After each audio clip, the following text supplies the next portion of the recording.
Welcome to another episode of the Married Game Podcast. We are the voice you trust when it comes to lust. We are who you hire when she lacks desire. And some of you want your bedroom so hot, they would say it's a squelcher. Well, then you're going to want to tune in today as I interview my friend, Alan Belcher. Welcome to the show, bro. Squelcher. I need a bag, bruh. Send it through quickly. I'm making his dog like I'm in the big leagues. Yeah, I told him I'ma hit it out of stands. Hey, we have a little bit of a treat today. We've got 85% of listeners are dudes, and you're about as manly a man that I fucking know, man. So it is an honor to have you on the show. I'm excited to talk about man shit and ultimately mindset of a champion. What does it look like to become really, really, really fucking good at what you do and win, which you've done. Okay. In multiple ways in your life. And it'll be fun to break that down. Let's do it. So, to be a champion. What does it mean to be a champion? Well, it seems like that there's this constant things that you hear from champions, that guys who win, guys who get to the top of what they get to, and they seem to have similar principles and disciplines, i.e., be disciplined, i.e., when you're in those moments of heat, How do you deal with stress? How do you deal with that? And I got to see it personally firsthand a February and a half ago, not last February, the February before. Me and a bunch of the guys went out to your bare knuckle fight where you won the heavyweight belt. And dude, it was like it was out of a Rocky movie. There was about 15 or 18 of us there at the tables right next to your parents. And you go down, and we're yelling at the top of our fucking lungs, standing in our chairs, going crazy. And you stand up like at the 8 or 9 count. You get back in there. Then you took a knee, and then you came back out, and you knocked the dude out and became the champ. Watching it happen is one thing. Having known you as a friend and watch it happen was a wild experience for us. And then watching your family lose their ever-loving mind was probably the coolest thing ever. Yeah. In that moment, will you walk us through kind of what's happening when you prepare for a fight and then it looks as if it's all going wrong? Yeah. We kind of talked about it in the car, but will you break this down? Because everybody's going through a tough time. Okay. And everyone's going to go through a tough time. What was the mindset that walked you through that? And then let's extrapolate on that because, dude, you got some real cool aspects. Oh, man. Okay, yeah. Let's get into it. So, I would say there's a couple different ways to look at it. You know, you're being an elite in your field or an elite athlete. There's certain challenges to, when you're, you're trying to be the best in that. There's going to be a certain skill set and certain things that you have to master or whatever. But what is the one thing that's in common with whether you're trying to be a champion in fighting or trying to be an entrepreneur or whatever it is? It's more of an energy. It's more of an attitude, right? So the easiest way to win and to be a champion, this is like keeping it simple, is what I've found out. And I'm happy to go into kind of all the things I've been through fighting and stuff, but I feel like it's given me just a unique perspective on how to live life and how to master yourself. But if you realize that the spiritual level of it is much deeper, that's probably like the biggest key for me, is to understand that all the success that we're talking about, with winning and losing, and all these things even that we're attached to, those are things that someone else has put on us, or we've come to believe, or whatever. So there's a few little things that you can change in your mind to make it where you cannot lose. And I think that's probably my biggest point that someone can get right away is having that attitude of whether you win or you lose in your little game that you're playing. Yeah. Of fighting is, sometimes I've had the idea before that somehow fighting gives me some kind of special perspective, and it's more real than anything else. And although it is very real, and it can teach you a lot about yourself, it's no different than any other game that we're playing. The game that you're playing and running your business and whatever. There's all these games that we're playing, and we put this big meaning on it. So you have the attitude of just not getting too much in your ego, in your head about winning. And whenever you lose, you just keep going. You learn from it. Yeah. Then you can't lose that way. It's an attitude. It's almost like you just accept that there's going to be some really hard times and you might lose, and that's just a part of the game, so you're not freaked out by it. Yeah. Like, that's the energy I get from you. Yeah, for sure.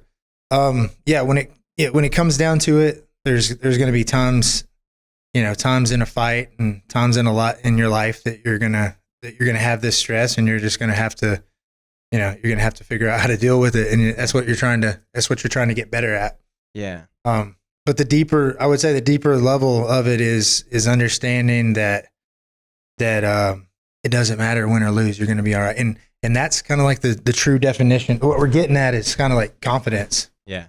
Yeah, for sure. Having faith in yourself almost, huh? Yeah. Or in the process, or just that this is the way it is. Well, it's kind of like whatever you want to make it. You're having faith that you're doing the right thing. You're going in the right direction. Yeah. And having that faith is confidence. Because when I was learning what I thought confidence was when I was younger, it was kind of like a fake it till you make it type of thing. Yeah. And a lot of people, we live in this kind of world where you want to look confident or whatever, but the reality of it all is it's all just a game, and it is kind of what you make it. Yeah. Well, I love that. I love that. That's your philosophy about it. When you were being interviewed for this most recent fight, when you fought Junior Dos Santos in Game Bread, that also for the heavyweight title. Yeah. The pre fight up to it, they said, "What does this mean to you?" And you're like, basically, it's a fight. It doesn't mean anything. And when you said it, it really it kind of jarred me a little bit. I was like, oh fuck, that's a different perspective. Where did you pick that up? Like this mentality, where did this come from? I think when I learned that we give things meaning, when it was a pure revelation to me that I'm putting all the meaning on everything in my life, so like unnecessarily. Yeah, exactly. Yeah. If anything that you put this big meaning on, whether you win or lose or whatever, it's kind of heavy, Yeah. And this is what I'm finding is the key to a lot of things is just not to be so heavy with it. Just go with the flow. And then when you're light, it's like being light on your feet when you're fighting. It's hard to beat someone that's light on their feet. Yeah. I sense this lightness from you. I met you, what was it, 7 years ago or something? Maybe it was a while ago. At a business conference. Yeah. And then we kind of just saw each other at other conferences, stayed in touch. But it wasn't until about 3 or 4 years, I think it's got to be 4 years now, because I remember which house you and I were talking to on the phone. And we were going to go do that thing in Cancun. Mm-hmm. Yeah, Tulum. Or Tulum, right? Yeah.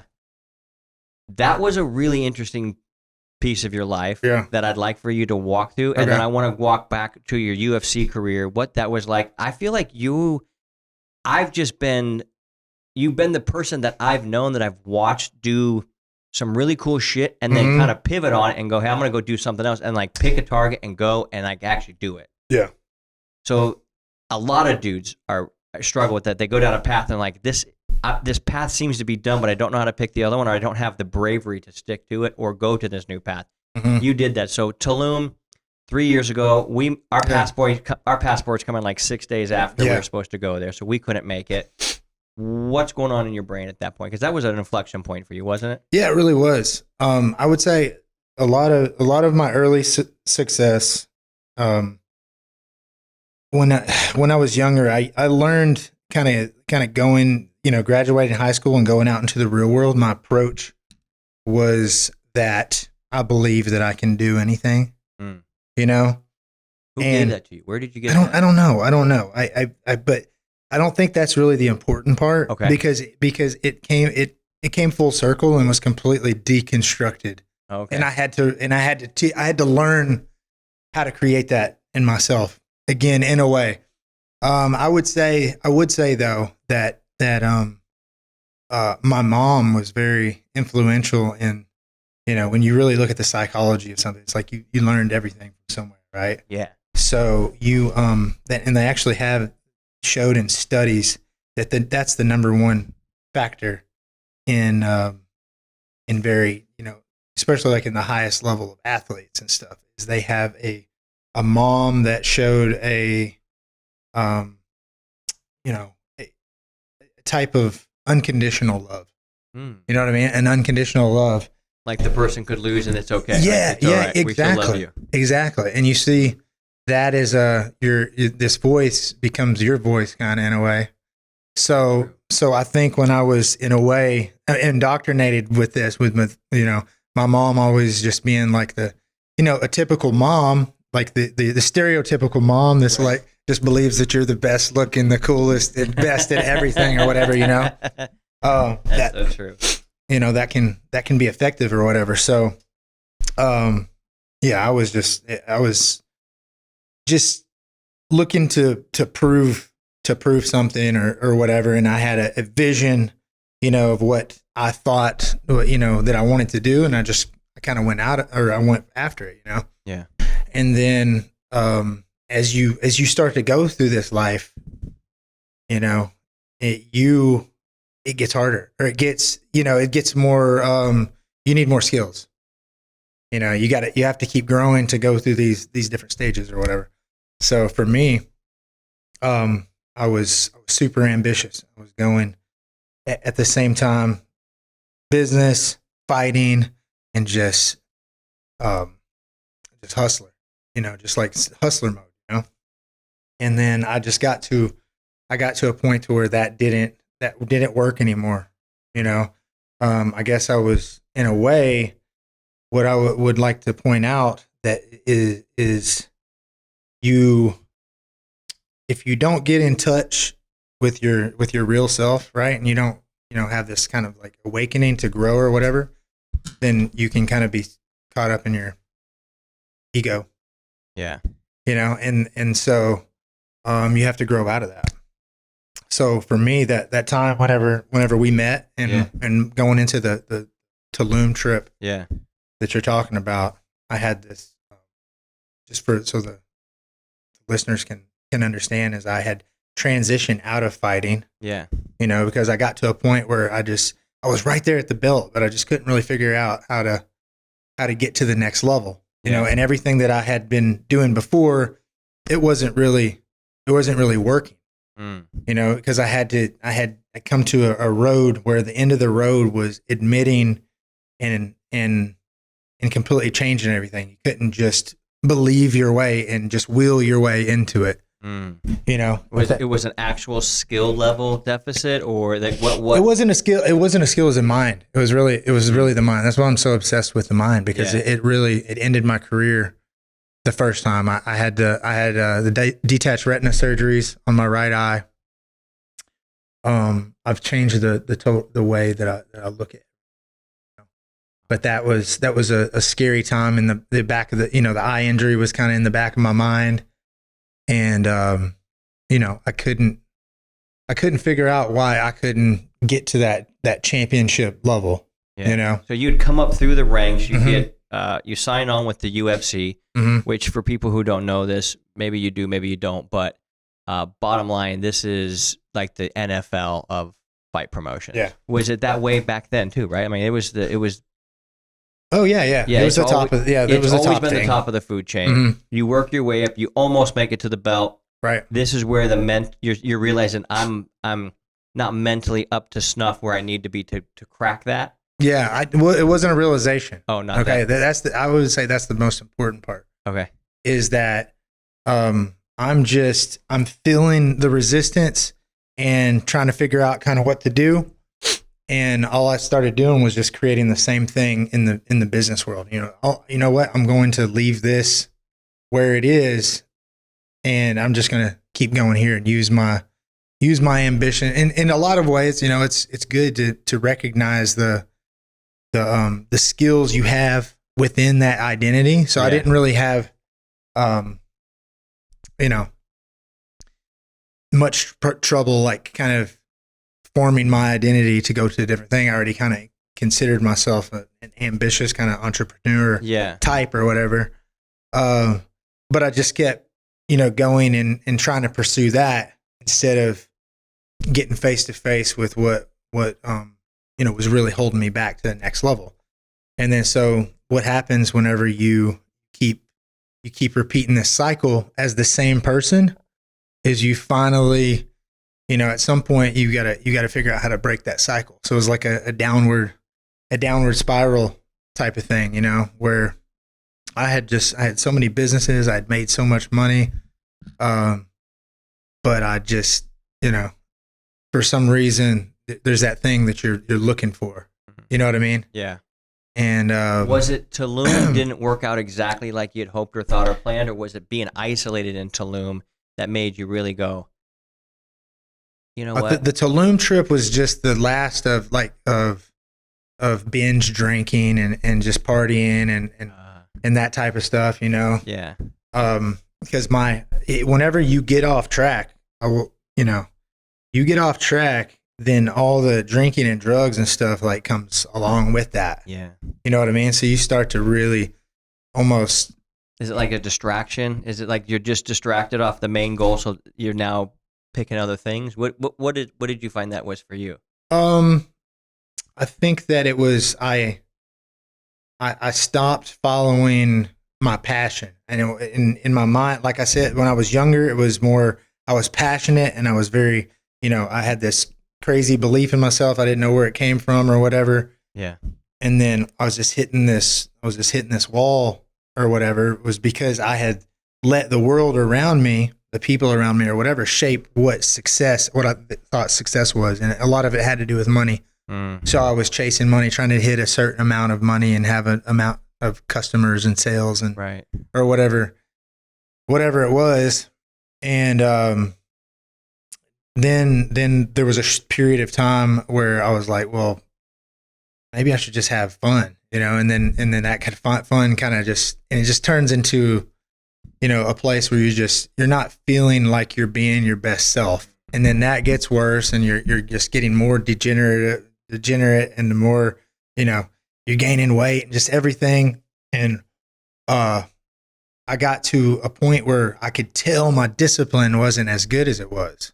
You know what I mean? And that Tulum trip, all it was just kind of like the final straw or whatever. Yeah.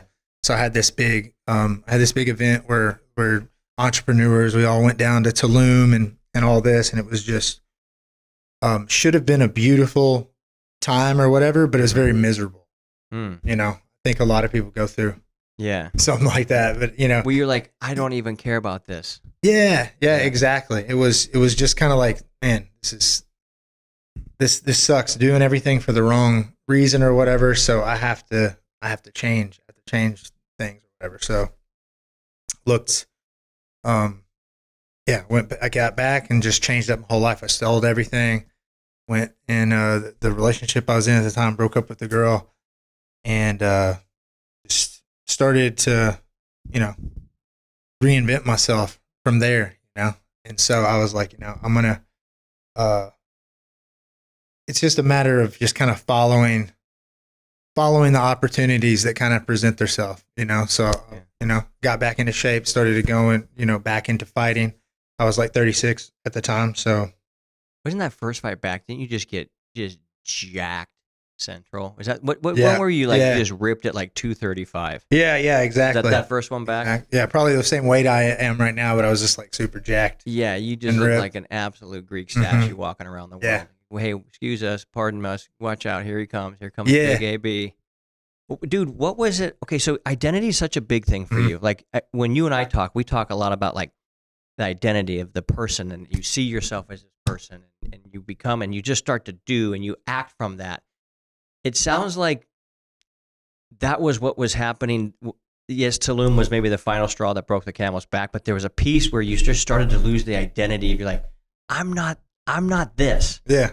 I'm that. Exactly. And when you said you came back, you sold everything, you just changed your life, what was the actual technical process? Because your mind sounds like it changed.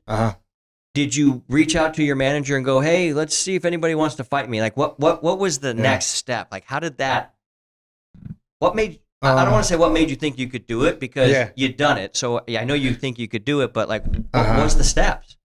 Okay. So the step 17 questions at once. Yeah. Sorry, man. That's all right.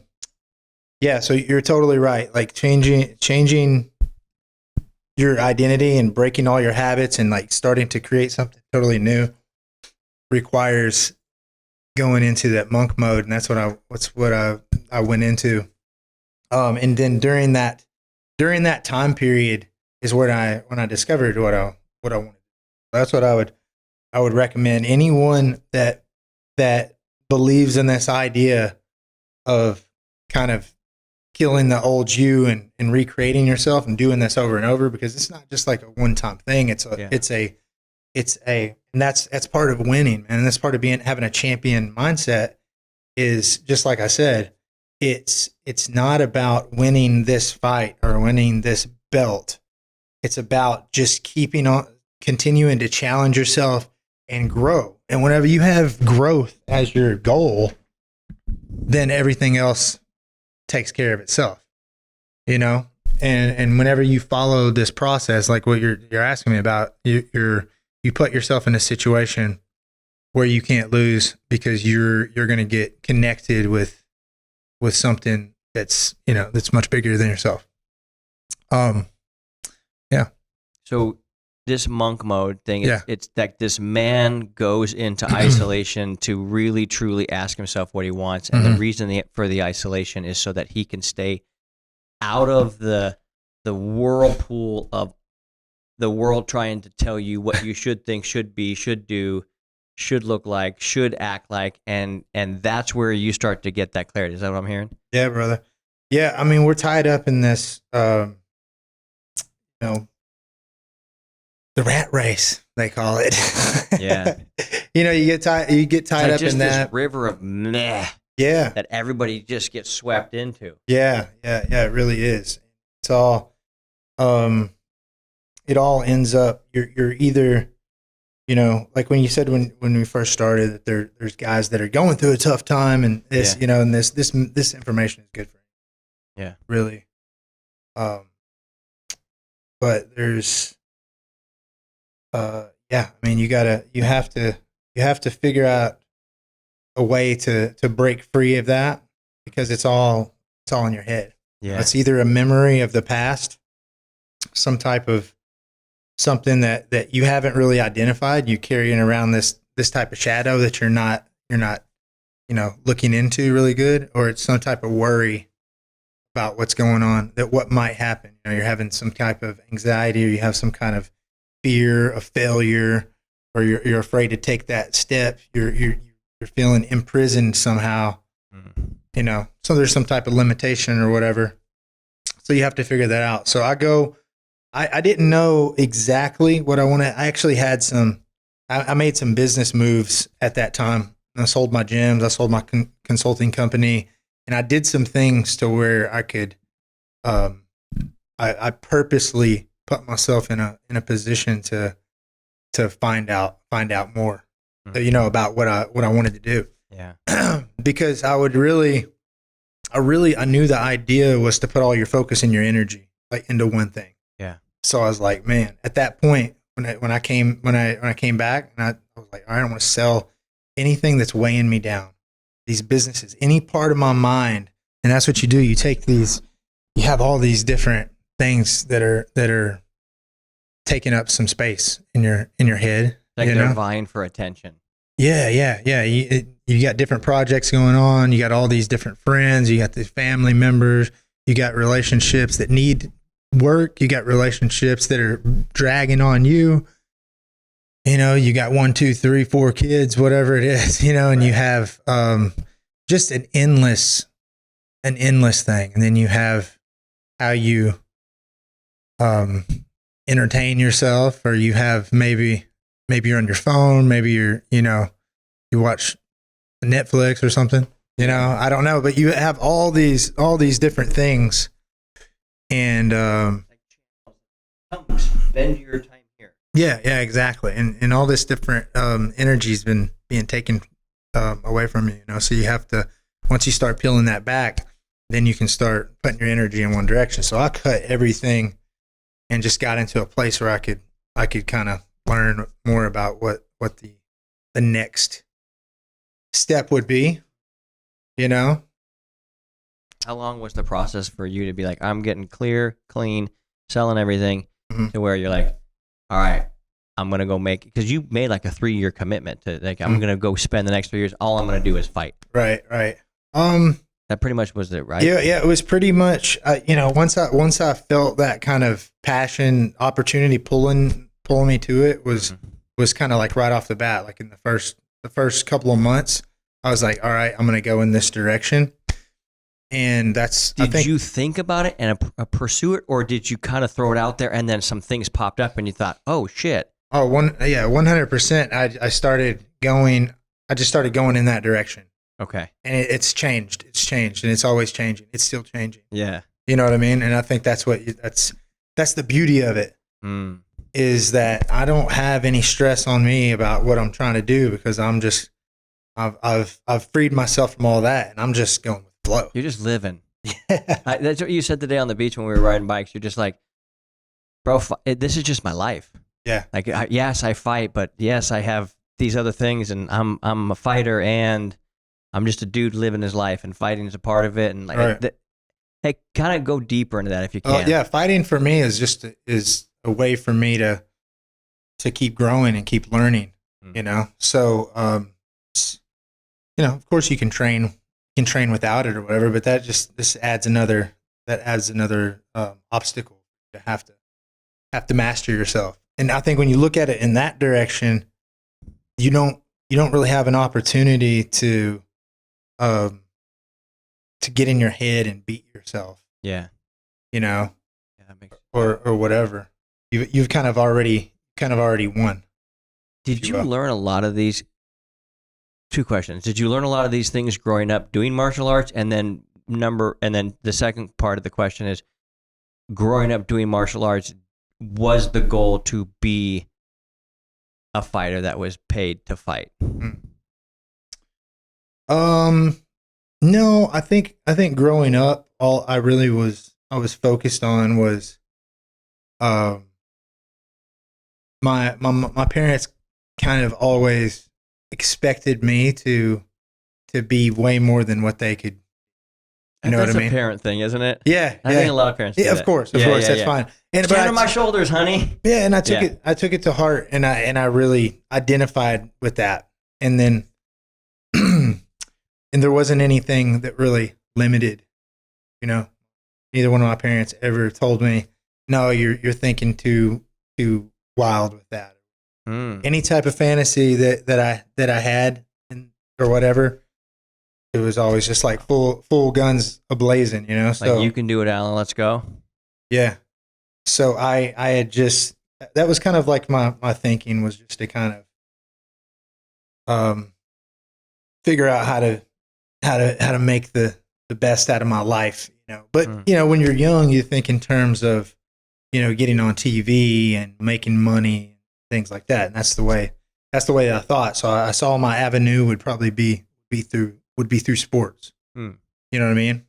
Specifically, martial arts or other sports? No, I played baseball and basketball. Okay. Yeah. Did you wrestle in high school at all? No. I went to a super small school. Oh, okay. No wrestling, no football. Yeah, I probably would have played football, but yeah, I went to a super small school. I had 32 in my graduating class. I could see you like a middle linebacker, sitting there, 242 pounds, chiseled, just eating raw meat and just destroying running backs coming through the hole. I could see that. Yeah. Dude, I love sports. I feel like, I've been into martial arts and sports. When did you start martial arts? How old were you?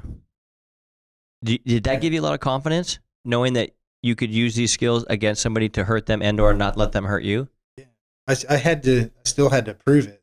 Yeah. I had to, there was definitely a time whenever I had some martial arts skills, but then I was tested in the real world for the first time, and I had several different, things, but one big one that I always talk about is I had this kid that was probably 2 or 3 years older than me. He was a grade ahead of me, but probably had failed a lot. Went through puberty before me. Yeah, I remember those guys. And that was my first real test. I had been doing, karate for a couple of years, done some karate tournaments and stuff.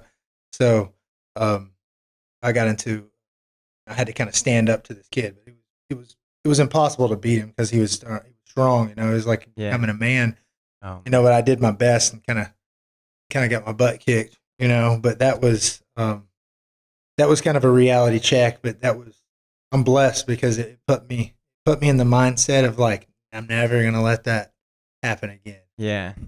I have to physically will myself to become something. And I went through puberty at the same time, and then I just became a super athlete and a fighter, whatever.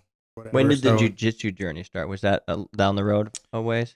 Yeah. Well, my first, dude, I lucked out. I was in a really small town, but I had my first martial arts instructor introduce me to all that. Like he was like he was real open-minded type of guy. Like we did karate as Tang Sudo as my main martial art or whatever. Mm-hmm. But this was like in the early mid 90s or whatever. So like jiu-jitsu was starting to, there was the Gracies, and so he was kind of following in that thing. So I kind of knew about it early on. I was about 10 years old when my dad started bringing the UFCs from the video store. Started watching all the UFCs and stuff, and wrestling and doing jiu-jitsu in the living room. Oh yeah. You learn your move and then come practice it on your buddies. Yeah, That's exactly. some good stuff, dude. Yeah, man, it's a lot of fun. I've been doing it for a while, but I would say I never thought about it being a career or anything really. As far as fighting goes, was it really a career for much fighters back then? Yeah. No, and also I don't think that I could think that wide of like being the top and the best in that. Yeah. It was more likely for me to imagine myself to be like some type of movie star or something. Oh God. I would say than to be. I don't know. I just didn't really ever think of it that way. Yeah.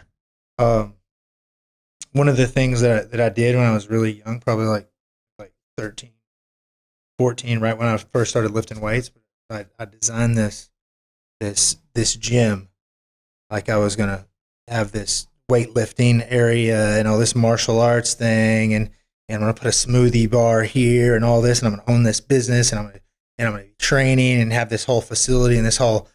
That was just the way that I fantasized, and I had it all mapped out. Yeah. When I was very young, and then so, then you start to grow up, and different things happen or whatever, and then when I was 21, I started my first gym. So I just that gets in you when something's in you, then it's in you. It's going to show itself in your life, and that's a good lesson that you can do that purpose. Yeah. So if you don't like something about your life or like something about yourself or whatever, it's you that's creating everything in there. You can change it. Dude, having hung out basically all morning and all day. Yeah, it's been a great day. And having so many deep conversations.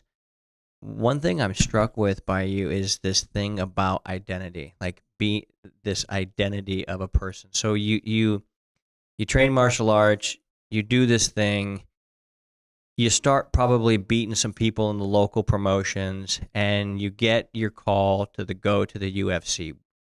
At that point, is that how it went down? Am I understanding that correctly? Yeah, down pretty much. Right. Okay. Yeah.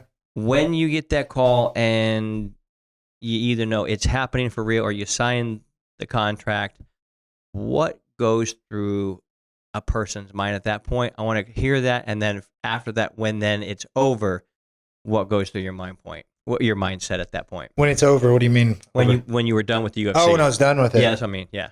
Yeah, I mean, that's coming into the UFC and then going out. I'd like to hear the mindset going in and the mindset going out. Okay. Yeah. So the mindset going in, was that, all right, let's say this is probably it's good questions. Good questions. Because going into it was just a matter of time before, once I finally set my mind to what I was doing, and I saw the growth of it. So I had played college baseball for a couple of years, and then just was like, this is sitting for me. I gotta go. I was like, maybe I could go in this route of baseball. And I was like, nah, it's just unrealistic for me. I'm not as good as I want to be in this field or whatever. There's something else or whatever. So at that time I was just like, all right, I'm going to go into what I feel like I have a leg up on everyone in a certain industry, and that's martial arts, because I've been doing it my entire life. Had my first fight when I was 14, a real full contact MMA fight, Really? And I was. Yeah. Did you lose much on your way to the UFC? Obviously, yeah, I didn't get off to a really good start. Like when I was fighting in a time period where they were really just kind of establishing pro and amateur. So, and I was, I didn't really think of it as that in a way that's like, let's build a professional record. And I didn't have a manager most of the time either. It's kind of like on and off, but especially in the beginning. And also I wasn't allowing myself to think like that. So, cause I was hanging on to this ego that like, I'm just going to win every single time. So I wasn't logically, critically thinking about what if you lose, and a lot of times they'll say that's how a fighter is supposed to think or whatever. And I think that is, that's good when you're young, but you have to kind of grow out of that. So I was thinking that I'm going to, once I had the idea of what I was going to do, I was like, I'm going to win these fights, get into the UFC, and then win, be the champion of that. And then things started, going in that direction. I got off to a little rocky start. I fought way over my head. I had this guy that came in, took me to Korea. One of my teachers from earlier on, a Korean guy, and we went to Korea to fight my first 2 pro fights as in a tournament. And I got injured. I won the first one, got injured, and then I went into the second one just to have a showing. They basically made me go in there, but I'm like, I wasn't thinking of my record or anything. And they're like, let's just keep the show going. They're gonna pay you $5,000 to just go in there and try to grapple them or something. I hurt my leg kicking in the first one, and so I ended up just kind of going to my knees or whatever, and they stopped the fight or whatever. And that's kind of how my record started, And then it was years later that actually kind of mattered or whatever. And it's like, this is still following me. But at the time I was just doing it. No one really knew what it was, So I'm fighting overseas. And I got back, started getting more serious about, all right, let me try to get into the UFC. What do I need to do?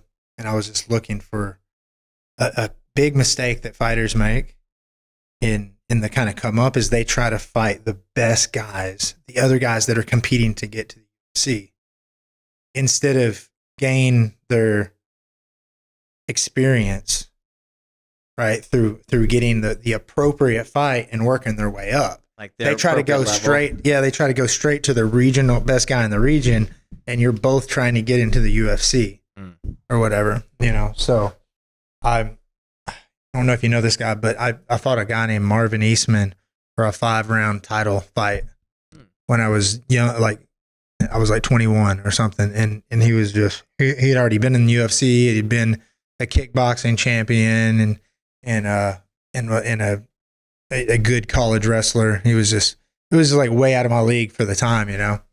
So I went 5 rounds with him, but I lost.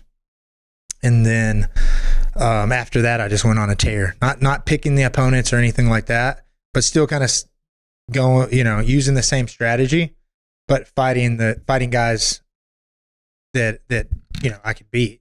Yeah. Not on purpose, but like there's an actual shot of you beating him. Like it feels more. Yeah, and I wasn't thinking about it. I was like, I can beat anyone. I just started fighting, but it was just the right guys, and I started winning. So I won like 9 in a row to get in the.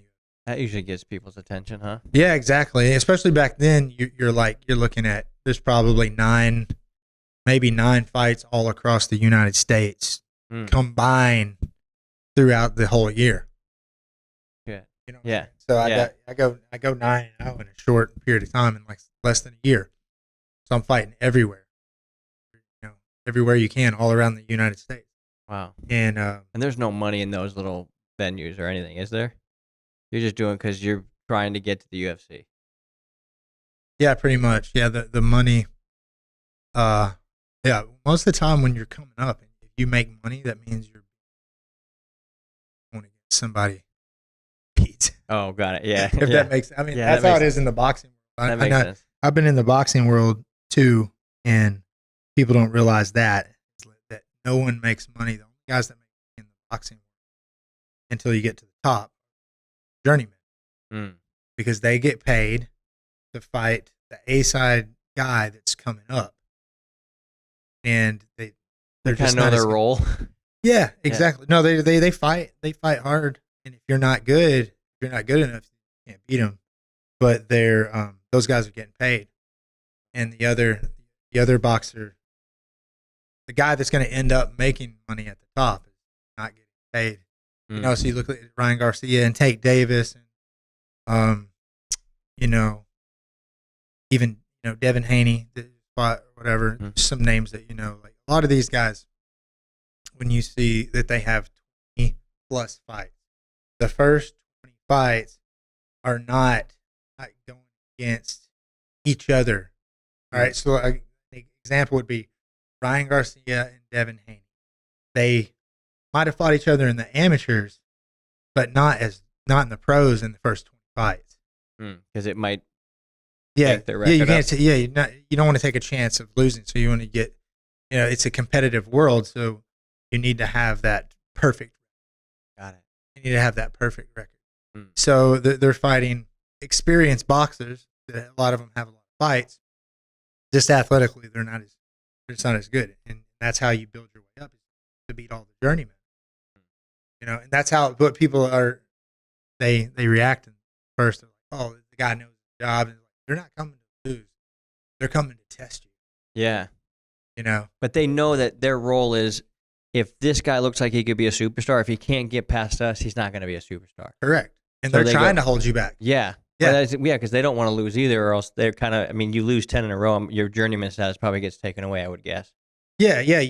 Well, the better your record is, the more you can make a journeyman. Yeah. Because it looks more. Yeah, right. That makes sense. So I'm saying the marketing side, about 100%. That. Yeah. So yeah, it's an interesting thing. We're off to a totally different conversation. Well, what happened when you so you got in the UFC and you're like, I did it. What was that? Who did you call first? Whenever they gave me the call. When you got the call and you realized, I'm gonna do the fucking UFC. What happened? I called I called and talked to everyone that was close to me in my life, in my group. Right, like the biggest thing. Get into this, but I expected it. So it was cool. What number was it that you went in and fought on? 67. Yeah. Okay, so it had been around. Yeah. It had done its thing. What year was that? 2006. Okay, got it. Yeah. Hell yeah. Yeah, UFC started in 92 or something. Yeah. Yeah. Yeah, this is like. But it had been well on its way doing its thing. Yeah, it was starting to be something for sure. And once there was the reality show and that type of thing, it started to look like, okay, there's gonna be some money in this. And that's what you were on, right? What weren't you on? No, I wasn't on. No, weren't you in one of the competitions? I tried out for Ultimate Fighter season 3. I tried out for it. Okay, got it. Yeah, got it. But okay, so you go through the UFC now. How many fights did you have in the UFC?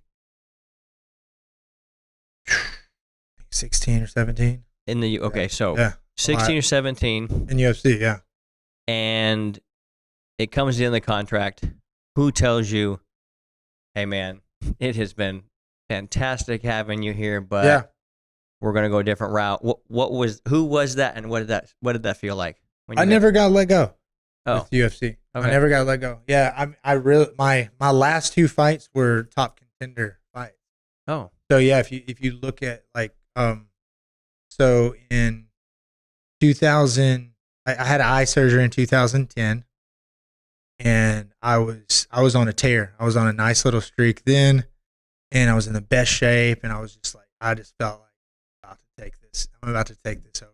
Skills were just going up, and my detached retina, the 2 surgeries that I had back to back, that's a whole story. I was down in Brazil training, and I just woke up one morning and couldn't see, and I had to be rushed for the surgery.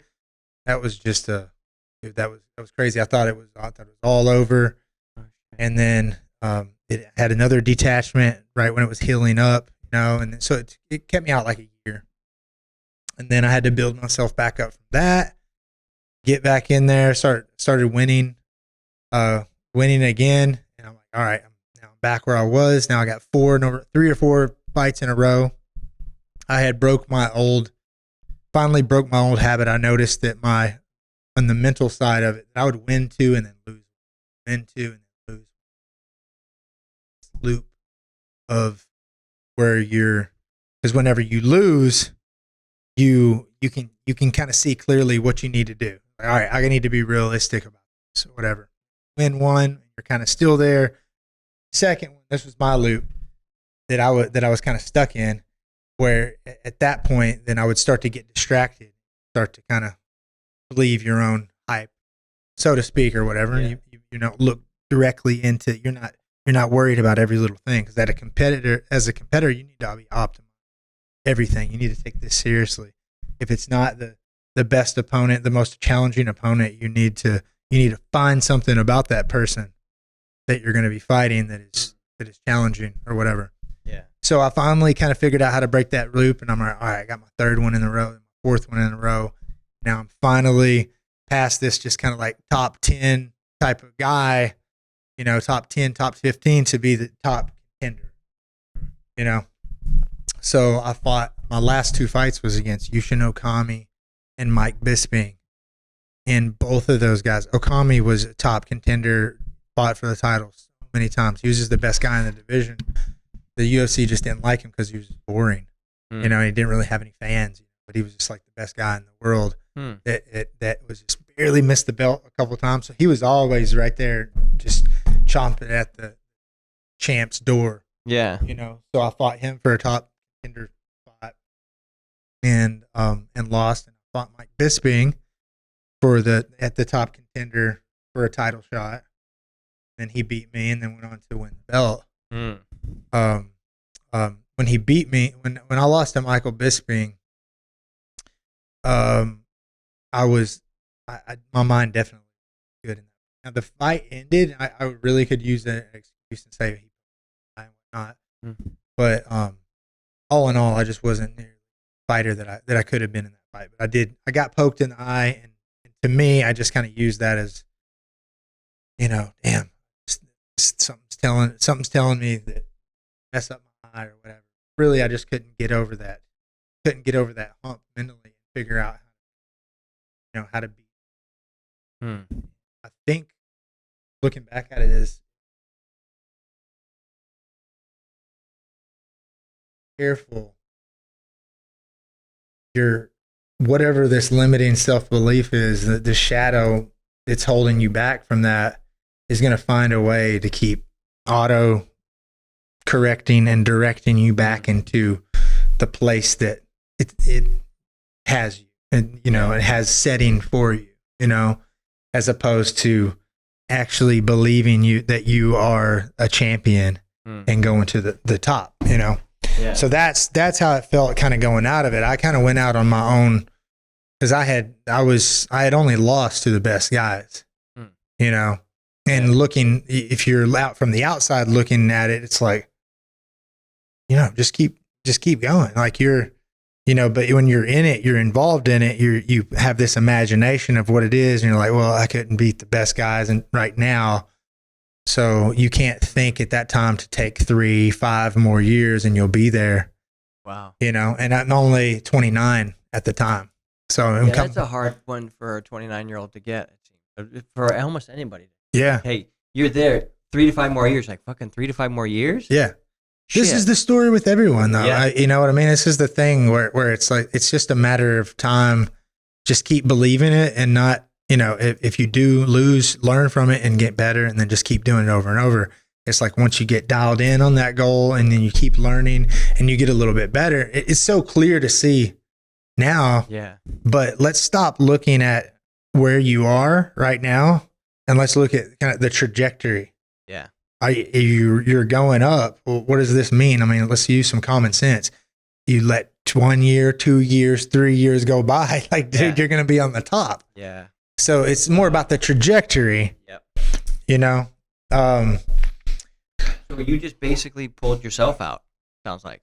Yeah. Yeah. I just kind of went a different direction, and I went 2 years just kind of going back and forth. I started getting into other business stuff, you know, because at that time I had already had a gym. Started multiple location. So I'm like, okay, well, if I can't be the best and make money in this, I'll make money over here in this. So I had some guys that I kind of had helped, you know, get into the business. I showed them kind of what I learned with the business, and I started going in that direction. I was like, yeah, man, I like, you know, this is fun, and you know, I can still train, be around martial arts and that type of thing, and I want to teach these people how to grow their gym business. So I started going in that direction and expanding more locations, more consulting clients, and making more money in that way. And so I started getting pulled.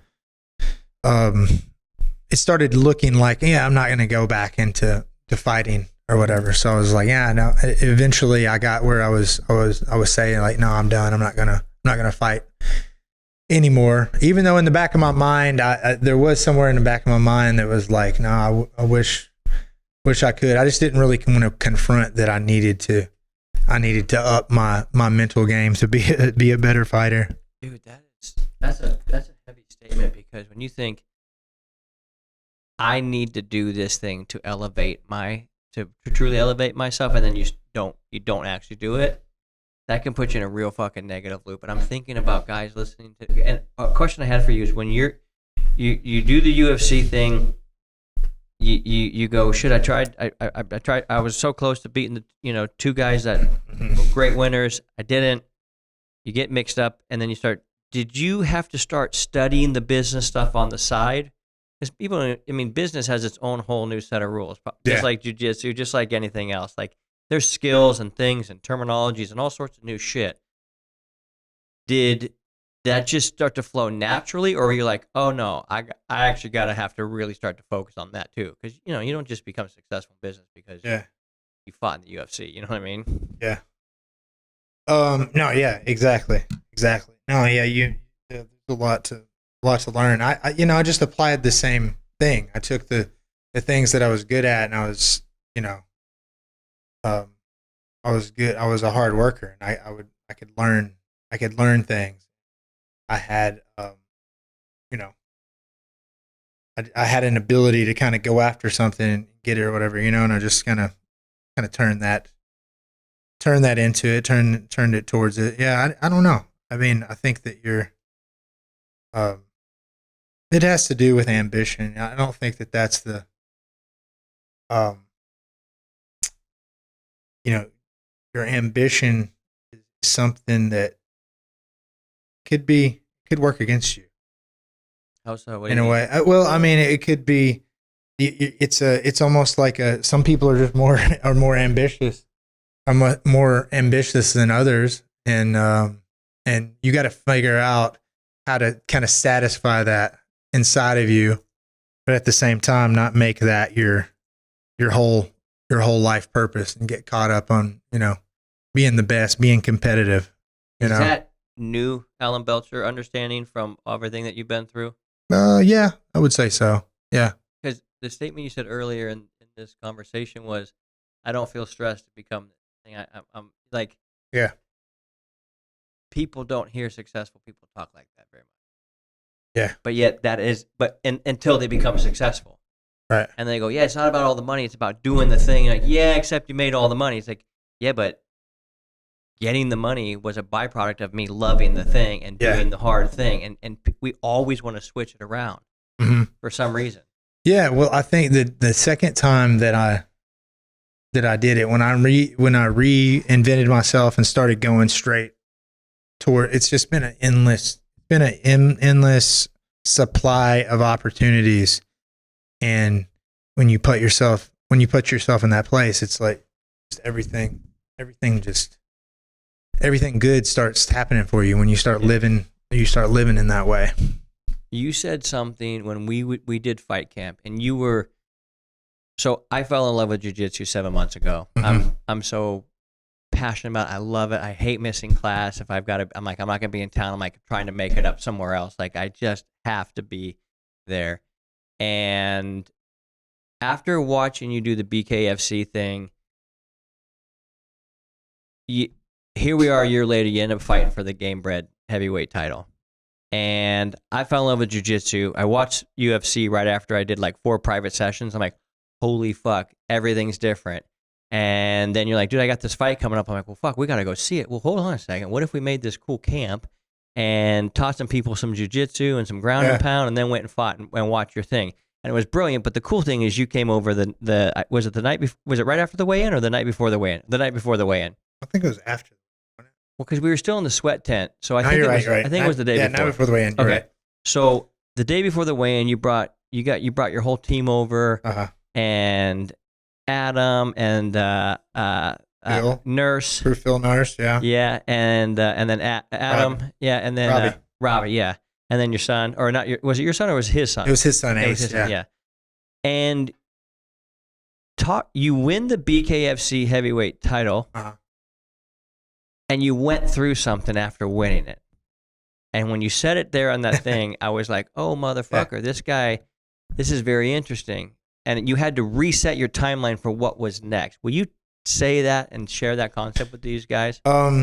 Yeah. So when you're what happened and what you're talking about, I guess, is when I finally I went into this place and I started figuring out what it was that I was supposed to do. Sometimes you just get started in it and kind of figure it out as you go. Yeah. But you want to put it together to where you can get zeroed in and targeted in, because you're not going to hit the goal that you're going for. Figure out it, make it very clear. Yeah.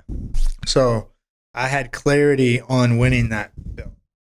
That was the most clear thing to me. Like, all right, I can see a path back into the top. I want more exposure. I want bigger money fights. I want to take this thing as far as I can. I'm going to do it outside of the UFC. And was there any opportunity to go back to the UFC, or were they just like, nah? That's what I was going to bring up, is that I had to get out of contract with you. So before embarking on this whole thing, I had to talk with Mick Maynard about releasing me from the UFC. I was like, I want to have an opportunity to do some boxing or some grappling things, whatever. And my contracts can hold me back or whatever. And he was like, it's been 5 or 6 years since you or whatever. They kind of did that as a favor for me or whatever. And they didn't see it as that big of a deal. So because I had started over at Hero, started over at scratch. There's so many new fans and stuff that I had to start from. So I started, the path started kind of showing itself to me of like, okay, I can see how I can go into BKC and I can beat this guy, I can beat this guy, whatever, and kind of warm up fights, and I'll fight the champ, take the belt, and that'll be my first world championship. That'll be a great goal, and then that'll open more doors to whatever. But I could see that the plan, that was the clearest part of the plan that I had to. And so I had started to win those fights. I was doing pro boxing in between, building my boxing record and just getting knockouts and getting articles and getting, on social media and things like that. So Belcher's coming back. Look, he's jacked as a heavyweight. He's knocking everybody out. Boom, knockout, another knockout. After my first fight with Tony Lopez and BKFC, I had that decision. It was like, no more decision, because I have this vision of what I'm going to do coming back. Decisions is not going to get me there. So I have to become a knockout artist. So I just knocked out 10 people in a row after that. And that's how I built my name and came back and, got on top in the fight world outside of the UFC. And through, 5-0 in bare knuckle, 5-0 all knockouts and glove boxing. Now I'm at this place where I fight for the bare knuckle world championship, and this is the pinnacle of what I've been working up to. Boom, and this belt is the thing, and then that's going to open more doors. That's going to be the next chapter after that. It's going to show itself, right? Yeah. And then I'm in that moment, and I've been visualizing it. It was a tough fight. I got hit in the eye. I'm knocked down. I had to get through it. Had to come back. He almost stopped me. Second time I had to take a knee. My eye was blurry, and I come back and win the fight. Yeah. And it's an epic time or whatever. It's the coolest fight ever. It was so cool, and I had reached that. And then after the fight, what you're talking about is immediately after the fight up until, it lasted a couple of months, is I just got in this mental place where, man, I didn't realize what this would feel like. Although I've already had lots of ups and downs and success in my life, but now I'm consciously realizing that this is what happens every time that you put your mind to something and reach it.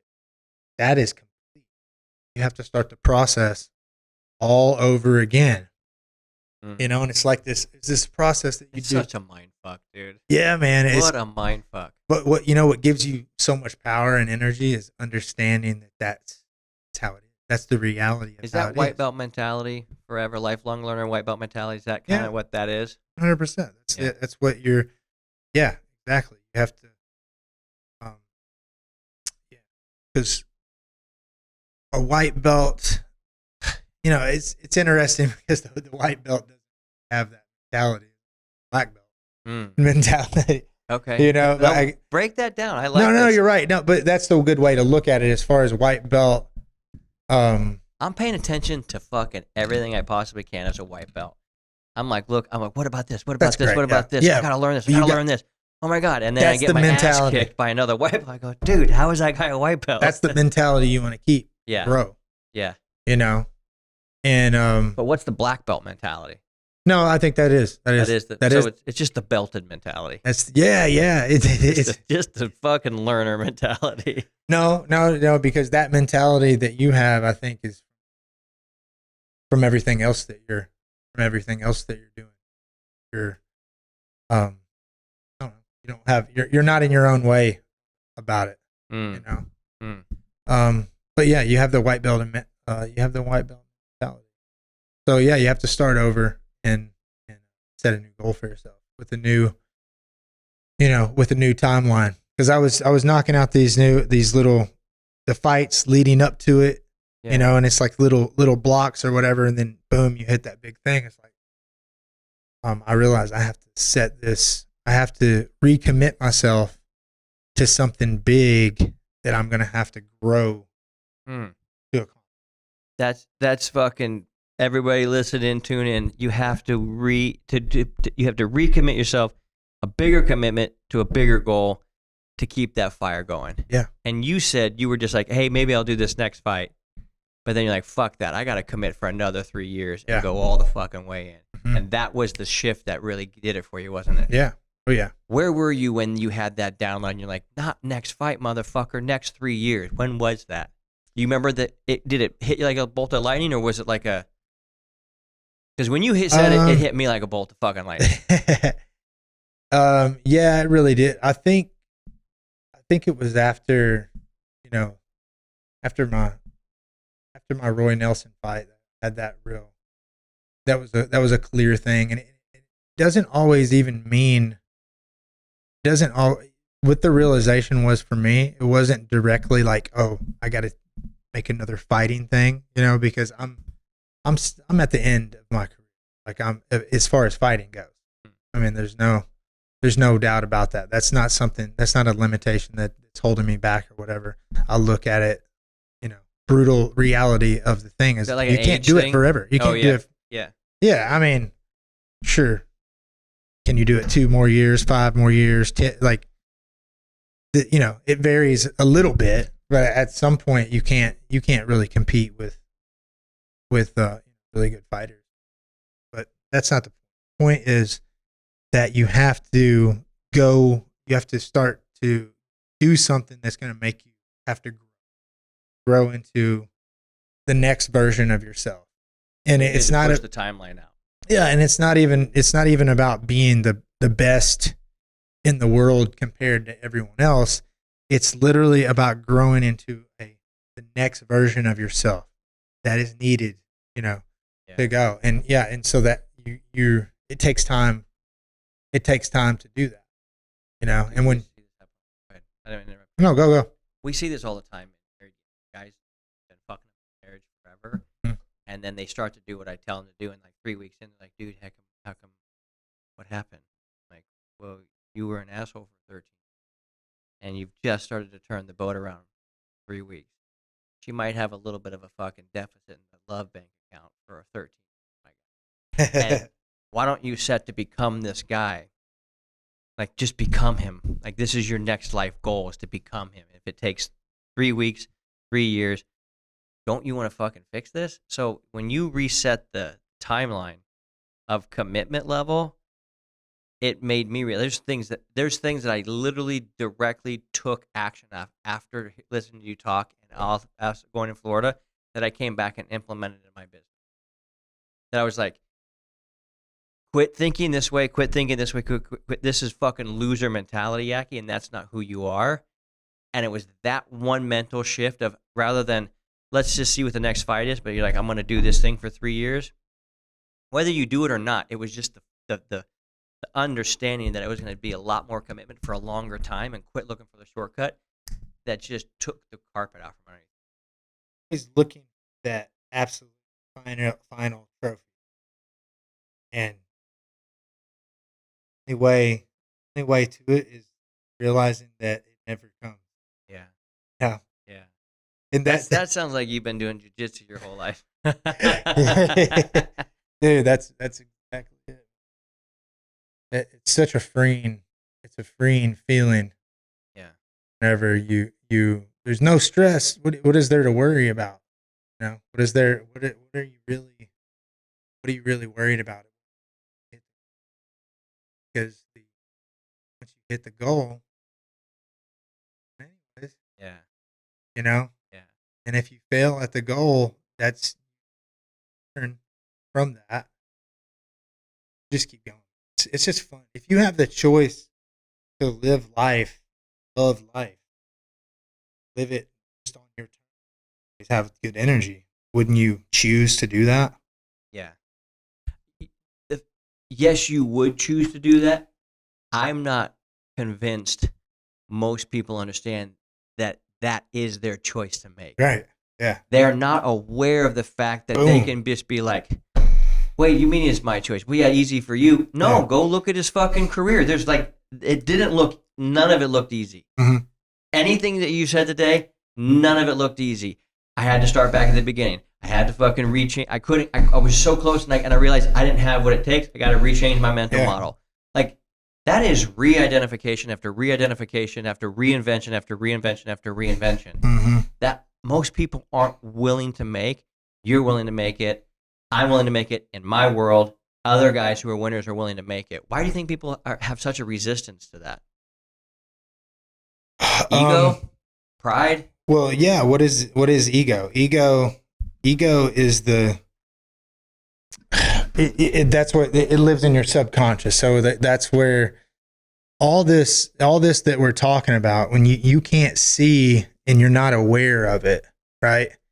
It's because you're living your life as if you are Keith Yackey, and you are in this whole thing, and your career and all this is you, and you're putting all this meaning on it, So it is ego. It's who you think you are, and it's who your body thinks you are. And it's not that heavy. It's not that heavy, that's just a that's a it's all a game, whether you realize it or not. You created this character, you created this whole thing, and it's it's fun. We put this big meaning on it, and it's like, oh, I've been working for this for so long, and I'm going to do, add to myself somehow. I always feel more free hanging out with you, dude. Yeah. I feel like that's what's happening. Like, we haven't been best friends. Like, you know what I mean? We've been acquaintances, and we've seen each other, and every time we've seen each other, it's been like awesome. It's just been recently that we've been talking a lot more, and we've got ideas about some fun stuff to do in the future. And we did something in Florida together that was really epic. Fight camp turned out absolutely awesome. The role you played in that was significant and very well received and deeply appreciated. And then for the couple guys that we went to actually and were in your fight camp, we'll never forget it. And we got video of it and pictures, and it was remarkable. But I see this freedom in you, just even in what you just said. You're like, it's not that heavy. Is that how you have it? Was that a thing that you learned after just going through all these fights and then hitting stuff and then realizing, oh shit, I got to start back at the beginning? Is this 40-year-old man wisdom here coming through? Is this what's happening here? No, man. I think that it's just like I said before. Some people have an ambitious thing inside of them somehow, and it causes a lot of suffering.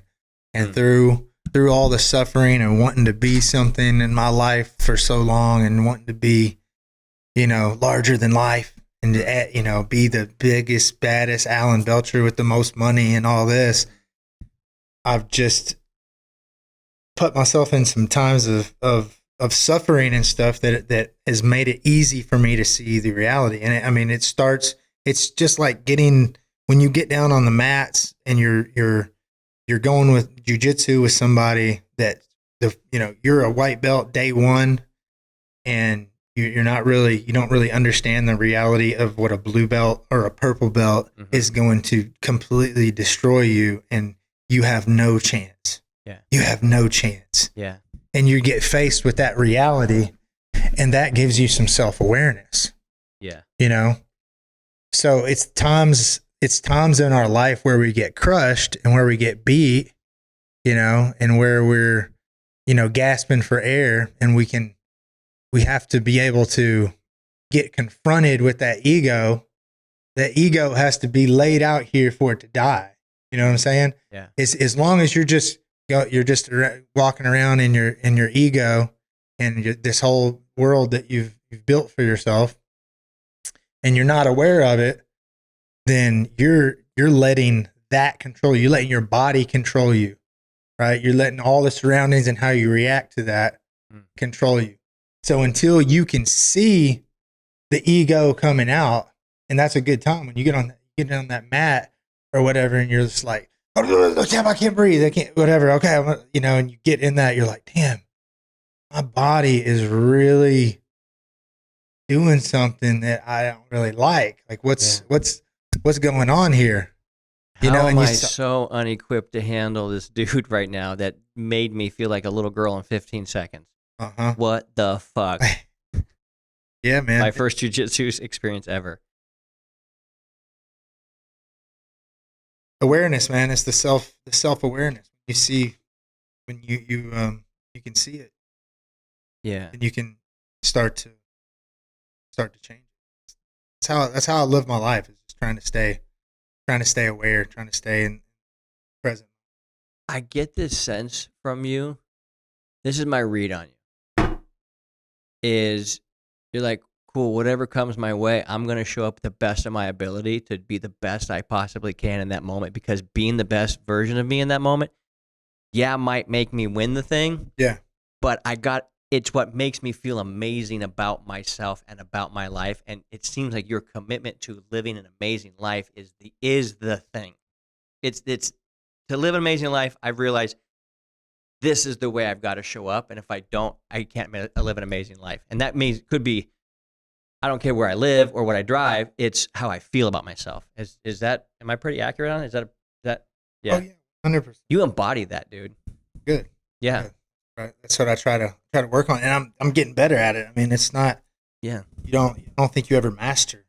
It's like anything else. Yeah. You don't master it, man. You got to keep working for it. You got to earn that next step. Make it as fun as possible. All right. I'm gonna switch lanes just a little bit. Yeah. You said something today in the car when we were driving that I turned to the other guy in the car and go, that was a powerful frame, wasn't it? And the frame was, any girl that's going to kick it with me, I'm paraphrasing, but the principle, and as I hear it in my vernacular, is if any girl that's going to be able to kick it with me for a really long time is going to have to earn that spot. It's not just going to be given.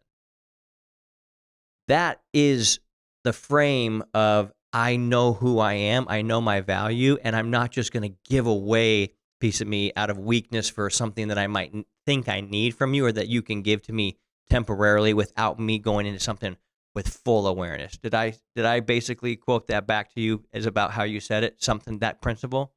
Yeah. Yeah. 100%. That is so powerful that I want out of these guys different, because they're living in their marriage going, I hope my wife picks me. I hope my wife picks me. And you're like, dude, you haven't picked you. And that's what I'm sensing from you. Is like, I picked myself to go do this shit. Yeah. And none of you get to pick me until I pick me anyway. It's really as basic as stop trying to fit into everyone else's box and just create your own life, create your own story, and go on your own mission and your own thing. And everyone else has to fit into that. Yeah. Because you're not gonna be happy if you're trying to fit in to what she's, what you think that she wants. You get on your path, and then the right woman is gonna earn her way into that. I sense that you've come to that in a lot of areas in your life. And that the principle of choosing yourself, going all in on yourself, and then making sure that anybody that is an integral part of your life that you're choosing and you're interviewing to make sure that they are a good fit for the type of life you want to live, guy or gal, spouse or partner or friend. How did you pick your managers, agents, these types of things? What was your process? Because I got to meet, I think it was Johnny. Yeah, John. John with Vayner. Yeah, how did you end up with Vayner? Is it because of Gary? You knew Gary just through the internet world, or like the marketing world, or what made you go that direction? Actually, no. Someone had told me about Lloyd, which is he's the main agent at Vayner Sports, and somebody had told me about Lloyd, and I met with Lloyd and John up in Salt Lake City, Utah. We had. No, it was Colorado. Yeah, Colorado at a BKFC event. We went up there, and I've learned at this point that it's not about like a checklist of things. It's more about the energy and the vibe of people. Mm-hmm. So I would say that's something I'm still working on, honestly. But it's got to be, there's got to be the right energy of what we're trying to do together. So the people that I was with before were just not, they didn't see the same vision that I had. So I sat down with John and Lloyd and those guys, and they could see the vision, and they were going to add to the vision that I was presenting, you know, and it's pretty simple. And the people that I was with before, or they had their way of making money and the vision or whatever, and if I fit into that or I didn't or whatever was kind of up to that. And I had my own kind of path that I was trying to go on, and they supported me in that. Nice. Like they go, that could happen. Yeah, we could. Wow. Yeah. Let's join you on this journey. Yeah, for sure. Yeah, and that's why I look at it as like I'm a CEO of my company when it comes to the fight game or whatever. You know, I'm running a company, and I'm the head of it. I put it in the right direction and everything, and the team has to support me in what I'm doing. You know, so those guys fit in and just gave me the resources and things that I needed at the time. So here's what I see. See a guy with a kick-ass fighter mentality, positive mentality, is back in the fight game, doing what he's got. You've also got the business acumen and the prowess and the relationships of strong business dudes. It seems like you've got a couple of very powerful skill sets and a creative bug that won't quit. That something from all of this, you're going to continue to create some more awesome shit. Yeah. And the fact that we got to, first of all, I got to test my theory about what I wanted to do at your fights. It was so fun to go to your fight and to have everybody there and to do that thing. But I think that you've got some great ideas that we might be able to mix and do some stuff in the future. And I'm excited to see that, man. Yeah, for sure. Yeah, I'm excited about it too.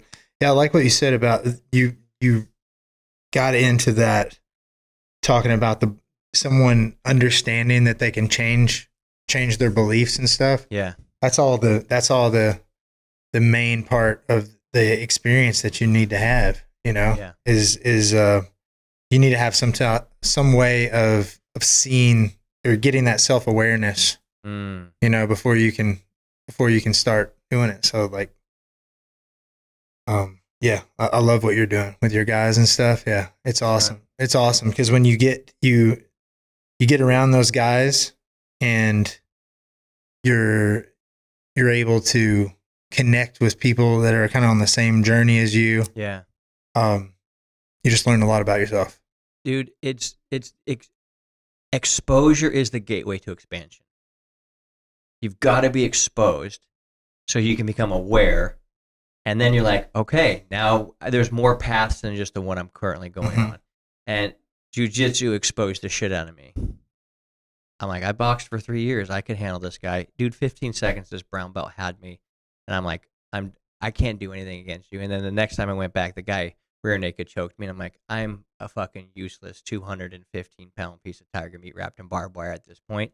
How do you do that? I've got to learn that. And I can't have people do that against me again. Like, I can't feel that way again. So that exposure, it was just like, what the fuck? But most people don't put themselves in these exposing environments. But once you get that exposure in anything, hey, why don't you come and have your bookkeeper come and look at your books and teach you how to fucking make sense of all this? I don't want. What are you going to uncover? That you're full of shit? Good. Uncover it so we can fucking actually build it the right way. Yeah. Yeah.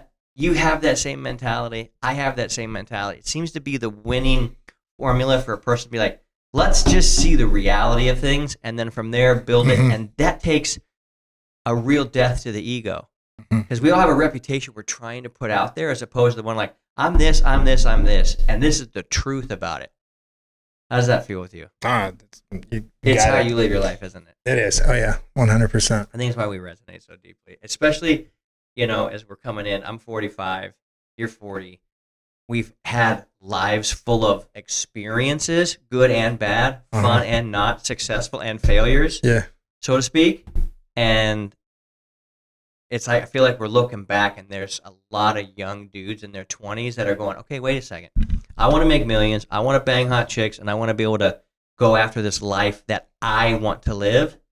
And you and I have taken some really long, hard roads to get to be able to do some of those things, and to be able to share it back and be like, hey, it's not that heavy. I hope that breathes a lot of life into some of the guys' hearts today. Anything else you want to share before we close? This has been such a fun one. It's one of the longer ones I've ever done too. Yeah, dude, we've been talking all day. Yeah. So, But I feel like every time you're in town, we just got to stop in. We just got to get an update. We got to do something. And then with Fight Camp moving forward, because a lot of the guys that hear me and they heard how jacked I was about coming back into it. You know, if you have another MMA fight coming up, of course we probably want to do it around there, but we want to do some stuff with the UFC too. And it sounds like you and I might be able to do some stuff together. Yeah. Oh yeah. Which would be a lot of fun. Yeah, just make it an awesome Do you experience. think people would be mad if I end up tapping you out as a white belt, as you being a 3rd degree black belt? And would people be mad? You think they'd be upset? No, that'd be a great accomplishment. And the impossible. All right. Any last words that you'd like to say? We've got a bunch of dudes listening here, and some women. Shout out to the 25%, 15 to 25% of women that you listen here. Oh man. This is not the last time you will be on this podcast. Hopefully. You know what? I'll finish it with this because I was put in a position last night at the BKFC. The guy had his first bare knuckle fight.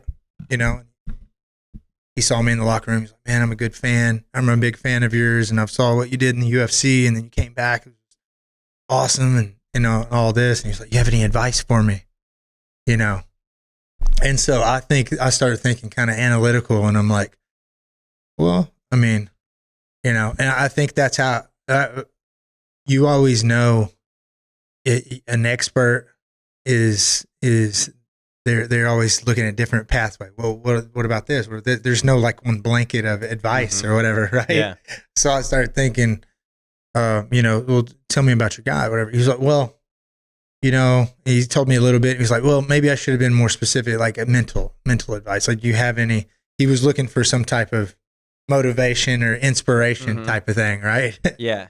And I could tell what he's looking for. And being an amateur as professional MMA fighter, but first time in bare knuckle, you know, he was looking for something from the outside, you know, to somehow or another give him the motivation and the mind to go or whatever, you know. So I thought about it for a second. I was like, well, probably the best thing that I could tell you is going in there is to focus on the task right in front of you, and all the lights and all the people and everything is part of your imagination, just an illusion. It's putting some extra meaning in all this, and you're going to get in your emotions. You'll be in your emotional mind. You won't be able to fight. So I don't know how to help you this fast, and except for in this way, is that if you become a victim to your subconscious emotional mind, then you have no control over the situation. If you're able to stay conscious and realize the task that's in front of you, and you're thinking about your technique, and you're thinking about your breathing, and that's all, you're not worried about all the people around or whatever, the meaning that you put on it, then you're going to give yourself the best opportunity to win. So in that moment, I was like, oh, that's probably the best way I can really help this guy right now. Yeah. And so, you know, you said, is there anything else that you want to say? I would say that's probably the biggest thing that you can do when you're approaching your life is dude, don't let all the fantasy of the lights and the thing, you know, I was talking about earlier, being rich and famous, you know, that meaning that I put on it somehow or another equated to suffering to me in some way. Yeah. You know, like you were suffering until you got it. And if you don't get it, then I think so many guys struggle with that. Yeah, exactly, man. So your imagination is going to cause the suffering. Your imagination is going to cause all these meanings. It's going to distract you from the thing right in front of you that you should be really focusing for. And if your imagination can do that to you in a negative way, it can do that to you in a positive way as well. So you can create the emotion, and you can create the energy and the attitude in your life to be the person that you need to be. Of course, you got to figure out what you're trying to do and who you need to be, what your process is to get there or whatever. But act as if it's already there. It's a feeling, it's an energy. Identity, huh? And dude, things are just going to start showing up for you, showing up for your life. And, it's going to seem easy. I love that. Speaking of the lights and the stuff and the crowd and whatever, can you hear the people cheering for you? Like when you won the belt, could you hear us during the fight, or are you so blocked out that you don't? What can you hear in there? So you know much about flow state? Yeah. That's really where you want to be. Obviously, you're in the zone. You see things in slow motion, and you're very aware. So it's a weird thing. You're in a way blocked out, but you're also very aware of what you need to be aware of. So when you're in that flow state, you actually should be able to hear your corners, directions, and things like that. The crowd is there, but it's not distracting. Your attention isn't on it. So I remember in the fight that you're at, whenever I had that mental decision that I had to make. All right, let's just focus on the task in hand. All these thoughts that are going like, oh shit, my eye. Now this fight is not going. One of the thoughts that I thought was like, oh man, everything I wanted to happen from this fight, the way I visualized winning, now it's a different story. It's a different thing. It's not actually happening. Everything that I wanted is not happening. You know what I mean? And so I was just all of a sudden, no, let's forget about that thought that's automatically generated right now. Yeah. And let me focus on the task in hand. Can I figure out how to beat this dude right now? Wow. You know what I mean? Can I figure out how to beat this dude right now? Because if I don't figure that out right now, this is my chance to do it. So don't miss the moment right in front of you by letting your mind create something for you and being a victim to your subconscious. Yeah. That's beautiful, man. Beautiful. Well, guys, listen, I know that there is a lot that can be taken away from here. Even just that last point, thinking about the crowd, staying focused, keeping in flow and doing your thing. For so many of you guys, when you are learning some of the concepts we teach here in Married Game about becoming the best version of you, the most attractive version of you for you, you're going to get people that are like, oh, that's not going to work. Oh, that's not who you are. Who do you think you are now? Mr. Discipline? No, you've always been fat. You've always been broke. You've always been but. And you've got to tune that shit out. Alan, we could talk forever. We've been talking all day, and then we just decided to jump on the mic. Not just decided, but we actually recorded this after we've already been talking for hours and hours and having an amazing day, which means we could talk for hours and hours. And I can't wait to have you back. I can't wait to see what the immediate future and near future and long future has for us, and what we get to. We're creators, man. And our mindset is about becoming the best version of you, so that way you can feel the best way about yourself as you're going through this beautiful game called life. So I appreciate you being here. I appreciate who you are as a human. I love the depth that you and I are able to go to when we talk about life and things. So, gentlemen, if you love this episode, maybe some of you guys aren't into fighting or fight, but you can tell that this mentality is how you win in life. If you want to follow Alan, how do they follow you? Instagram. Alan Belcher Official. Anywhere else you want to point them, or just have you? They're going to come check you out, so they got to figure out. Okay, awesome. Well, gang, if you loved it, don't be a nerd. Spread the word, and don't be a turd. And spread the word. Share this with people who you love, and if you need to go back and listen to it again, do that. Also, we ask you that if you could, rate and review the podcast so other people. We just found out this week a dude came into Married Game whose life had ended up as a series of his decisions, had put himself in a hole. He searched actually on the Apple podcast and found our thing and realized, oh my God, there's hope for my marriage, came into the program and is now getting the help he needs. So if you guys rate and review, send, spread, share the love. We appreciate it. And as always, keep crushing it. That shit contagious.